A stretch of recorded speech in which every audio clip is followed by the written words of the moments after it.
Bonjour, bienvenue dans la série sur la thermodynamique. Donc, nous avons vu le premier postulat central de la physique statistique, à savoir que tous les états microscopiques sont équiprobables. À chaque état macroscopique correspond de nombreux états microscopiques. Donc, pour un état macroscopique, on va avoir de nombreux états microscopiques possibles. C'est assez logique, hein. Si vous avez un état microscopique donné, chaque particule, des milliards de particules, vous en déplacez une un petit peu, ça ne va rien changer. La température de l'ensemble, par exemple, reste identique. Bon, moins intuitivement. Mais il y a un nombre limité d'états macroscopiques, mais des milliards d'états microscopiques possibles. Donc, il y a une répartition pour chaque état macroscopique, un grand nombre d'états microscopiques qui lui correspondent.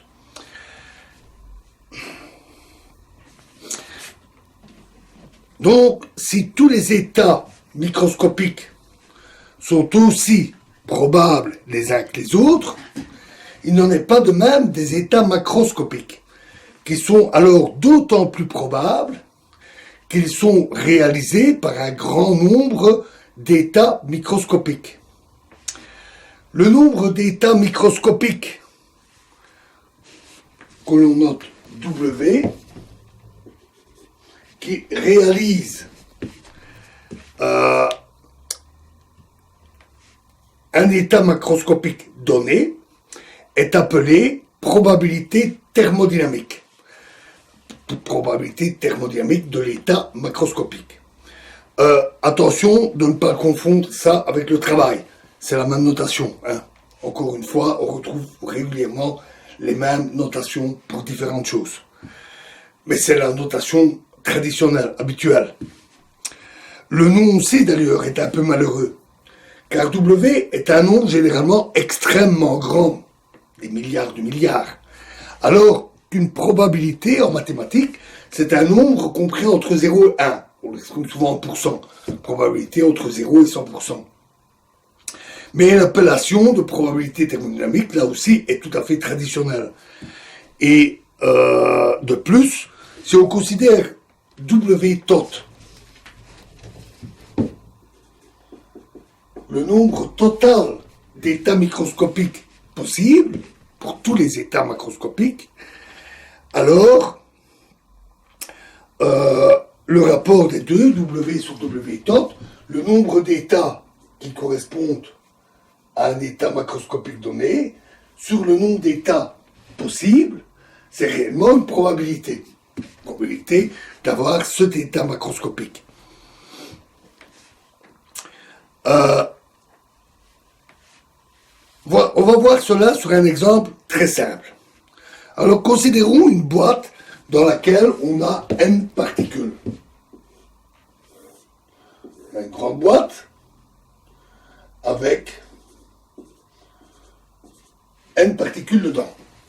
Grand n particules.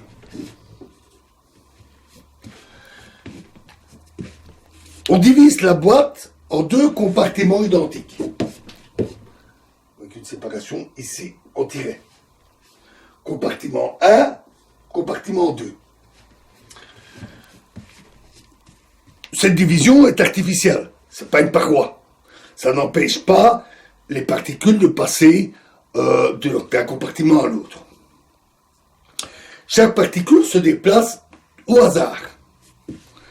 Et on a donc autant de chances, une particule a autant de chances d'être dans le compartiment 1 que le compartiment 2.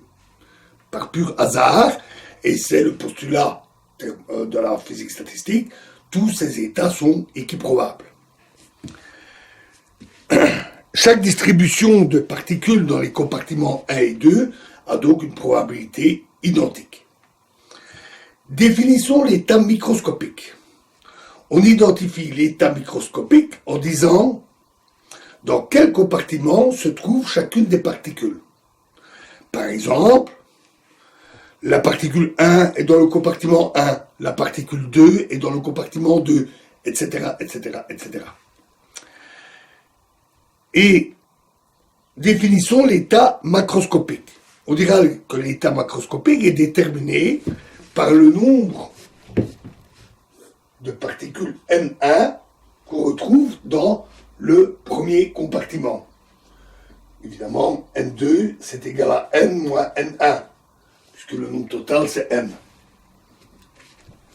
Donc N1 suffit à caractériser l'état macroscopique. Cette définition des états micro et macro est tout à fait artificielle.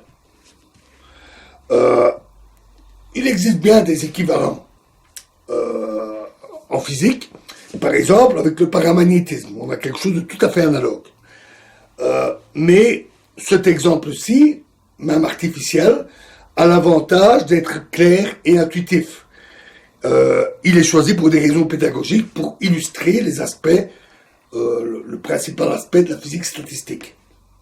On parlera de choses plus réalistes après. Supposons qu'on ait 5 particules, comme ici. Il y a 5 particules qui se répartissent dans les compartiments. Détaillons le calcul de W, la probabilité thermodynamique. Juste pour l'exemple, c'est très simple. En fonction de chaque état macroscopique. Alors pour N1 égale 0, c'est-à-dire 0 particules dans le premier compartiment, ça veut dire que toutes les particules sont dans le compartiment de droite.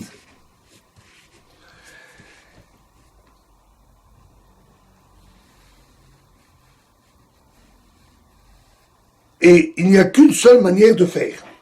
La particule 1 dans le compartiment 2, la particule 2 dans le compartiment 2, la particule 3 dans le compartiment 2, etc. Tout est là avec une seule manière de les répartir. Et donc, dans ce cas-là, W est égal à 1.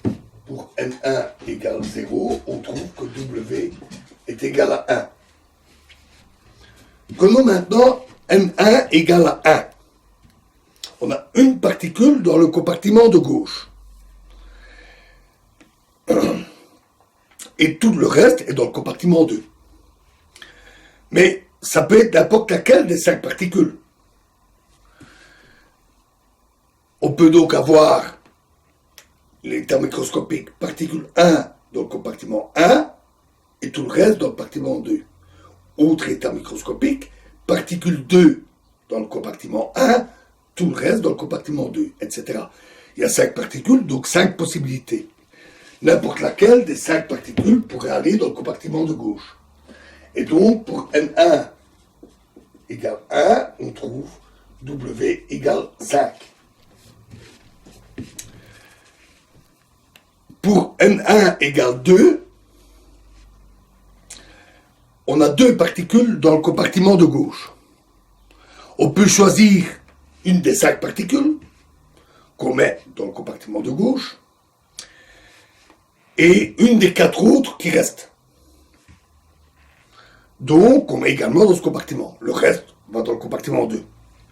Cela fait donc 5 fois 4. Une des 5 particules fois une des 4 restantes. Il y a donc 20 possibilités. Mais en fait, on a compté 2 fois les états. Parce que si vous prenez par exemple la particule 1, vous mettez dans le compartiment 1, puis la particule 2, que vous mettez dans le compartiment 1, ça revient exactement au même que de prendre d'abord la particule 2 et puis la particule 1. 1, 2, 2, 1, c'est la même chose. Dans les deux cas, c'est les mêmes particules qui se retrouvent dans le compartiment de gauche. Donc en fait, il faut diviser par 2. Et donc pour N1 égale 2, on trouve W égale 10. On peut continuer ainsi, le reste est tout aussi facile, et on peut tracer un petit tableau pour N1 qui vaut 0, 1, 2, 3, 4 ou 5, on a W qui vaut 1, 5, 10, 10, 5, 1. On voit bien que les états macroscopiques ont des probabilités de se réaliser qui sont différentes. Certains états macroscopiques ont plus d'états microscopiques qui leur correspondent, donc plus de chances de se produire dans une évolution au hasard. On peut, et on voit que la répartition équilibrée, moitié-moitié, enfin pas tout à fait, puisque ici n est impair, c'est 5, on ne s'est pas divisé par 2, mais une répartition moitié-moitié étant la plus probable. On peut faire le calcul pour une valeur différente de n. Par exemple, pour n égale 10.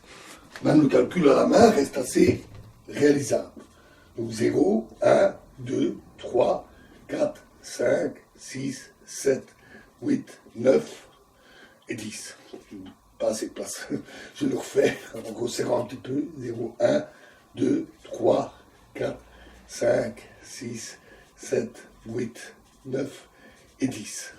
Donc N1 peut valoir une de ces valeurs-là. Il y a 10 particules. Et donc, dans ce cas-là, le calcul donne que W, c'est 1, 10, 45, 120, 240, 252, 240, 120, 45, 10, 1. Et on voit déjà que les chiffres grimpent très vite. Il y a 252 fois plus de chances d'avoir une répartition équilibrée que d'avoir toutes les particules d'un seul côté. Ça grimpe très vite, très très vite. Pour les connaisseurs, c'est dû au fait que le calcul, une formule générale, fait intervenir la factorielle. Et le factoriel grimpe très vite. À titre d'exemple, je vais donner quelques valeurs pour n égale 1000. 1000 particules. Ce qui est encore très peu, hein, puisque typiquement dans une moule de matière, c'est des millions, milliards de particules qu'on a ici, j'en prends que 1000. Dans ce cas-là, pour N1 qui vaut 0, 10, 100 ou 500, c'est-à-dire la répartition équilibrée, j'écrirai par la suite. Vous avez remarqué, à chaque fois le tableau est symétrique. Hein. C'est assez logique. 0, 10, 100 ou 500, on a W qui est égal à 1, 1000, 6 fois 10 exposant 139, et 2,7 fois 10 exposant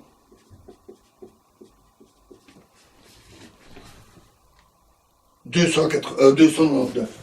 Alors, au cas où vous ne connaisseriez pas la notation comme ceci, 10 exposant n, ça veut dire 1 suivi de n0. Et donc, et quand on met en négatif, 10 exposant moins n, c'est 0,001, là aussi avec n0 en comptant celui qui est avant la virgule. C'est très pratique pour noter des nombres très très grands ou très très petits. Par exemple, 10 exposant moins 5, c'est égal à 0,00001. 10 exposant 7, c'est 1,0000000, donc 10 millions. Titre exemple.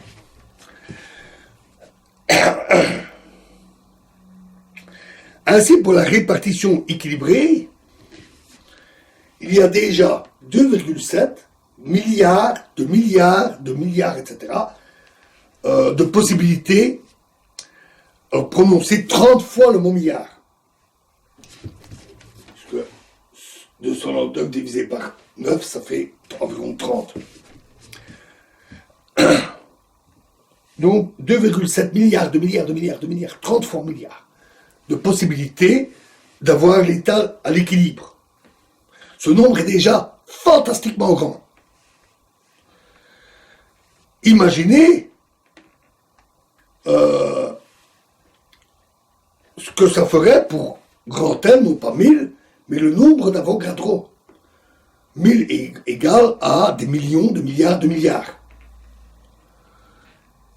Les nombres ici deviendraient fantastiquement colossaux. Même avec ces notations-là, ce serait difficile de les écrire. Même dans notre cas, avec 1000 particules, si on compare 100 particules dans le compartiment 1 et la répartition équilibrée, même comme ça, il y a des milliards de milliards, 17 fois, prenons ces milliards de milliards, 17 fois de plus de possibilités d'avoir une répartition équilibrée qu'une répartition avec 10% ici et 90% dans l'autre compartiment. Et donc, ces exemples montrent très clairement que les états équilibrés, peu s'en faut, hein, juste un petit peu à côté d'équilibre, ont beaucoup plus de probabilité de se produire qu'une répartition au hasard. Pardon, une répartition très déséquilibrée. On peut faire la simulation sur ordinateur. Si vous simulez les mouvements aléatoires de particules de 2 boîtes comme ça, c'est une chose que je me suis amusé à faire il y a très longtemps. Avec une seule particule, évidemment, elle n'est jamais que dans un seul compartiment à la fois. Si vous en avez 2, de temps en temps elles sont ensemble, de temps en temps elles sont séparées. Mais si vous en avez une dizaine, elles remuent déjà de manière un peu plus chaotique, et de temps en temps elles ont tendance à se regrouper. Mais si vous prenez 1000 particules, vous avez un brouillard de particules qui remue dans les 2 compartiments, et vous pourrez attendre très longtemps avant de les voir se regrouper d'un seul côté par hasard. Donc l'équilibre est le plus probable. Alors voilà déjà un enseignement très important de la physique statistique, et nous continuerons l'analyse dans la prochaine vidéo. Je vous remercie.